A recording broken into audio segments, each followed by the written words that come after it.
Assalamualaikum warahmatullahi wabarakatuh. Perkenalkan, saya Alif Falak Samana dengan NPM 2308260155. Izin untuk di blog pada blog Kidney and Urinary Tract, izin untuk melakukan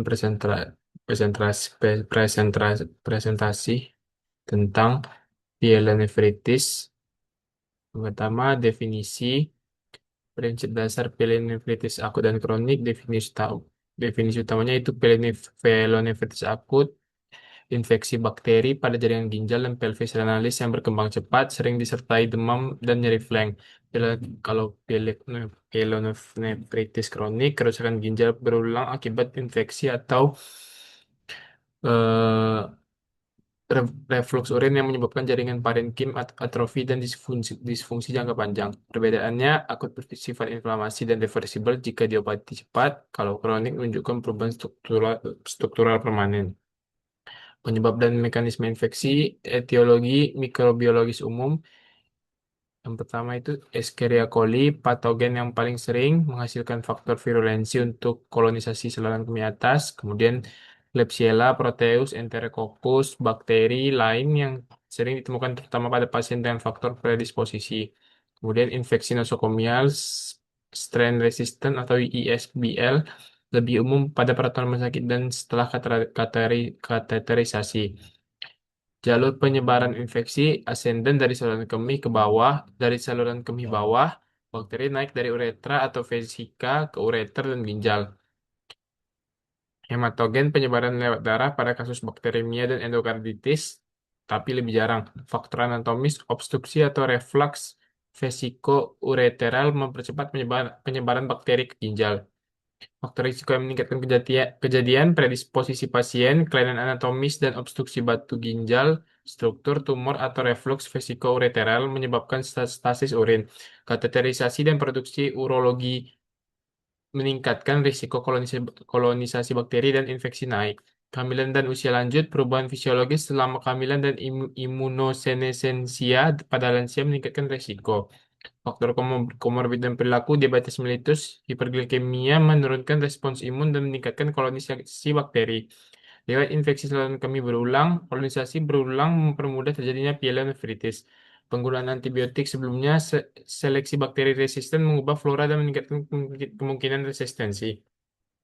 Manifestasi klinis dan tanda penting, gejala sistemik dan lokal, demam, demam menggigil Malaysia, tanda sistemik infeksi bakteri ginjal yang sering muncul, nyeri flank ipsilateral dan nyeri suprapubik, nyeri flank khas yang menunjukkan keterlibatan ginjal, disuria, polakiuria, urgensi, gejala bawah saluran kemih sering menyertai, terutama pada asal ascendant, tanda pemeriksaan fisik dan komplikasi, nyeri tekan flank dan tanda Murphy, ginjal positif, temuan fisik mendukung diagnosis klinis, sepsis dan hipotensi pada kasus berat, komplikasi sistemik yang memerlukan penanganan emergensi, abses renal atau papil nekrosis, komplikasi lokal yang dapat terjadi jika pengobatan terlambat.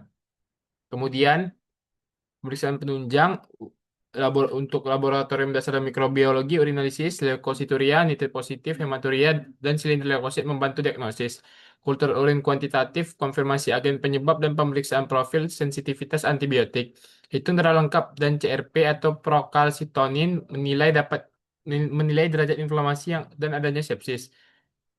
Kemudian pemeriksaan pencitraan, USG ginjal, evaluasi dan nefrosis, abses dan kelainan struktural non-invasif. CT abdomen tanpa kontras, diagnostik lebih sensitif atau untuk komplikasi batu atau abses pada pielonefritis berat.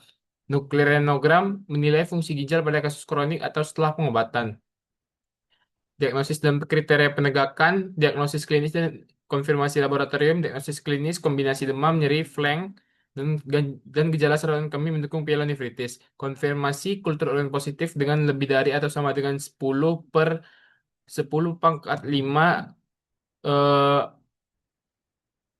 CFU per mililiter atau tergantung teknik atau bukti bakteriuria signifikan.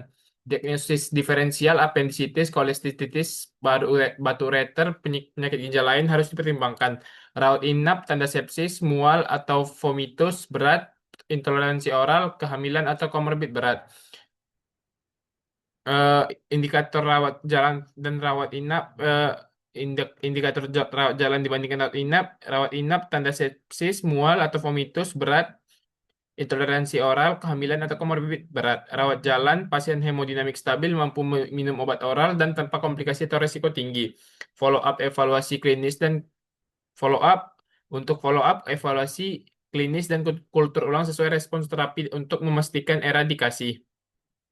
Prinsip tata laksana dan pencegahan, terapi antibiotik empiris dan penyesuaian, terapi empiris, pilih antibiotik spektrum yang mencakup E. coli atau fluoroquinolone, ceftriaxone, aminopenicillin dengan inhibitor, disesuaikan epidemiologi lokal. Penyesuaian setelah kultur, ganti antibiotik berdasarkan sensitivitas untuk mencegah resistensi dan kegagalan terapi. Eh,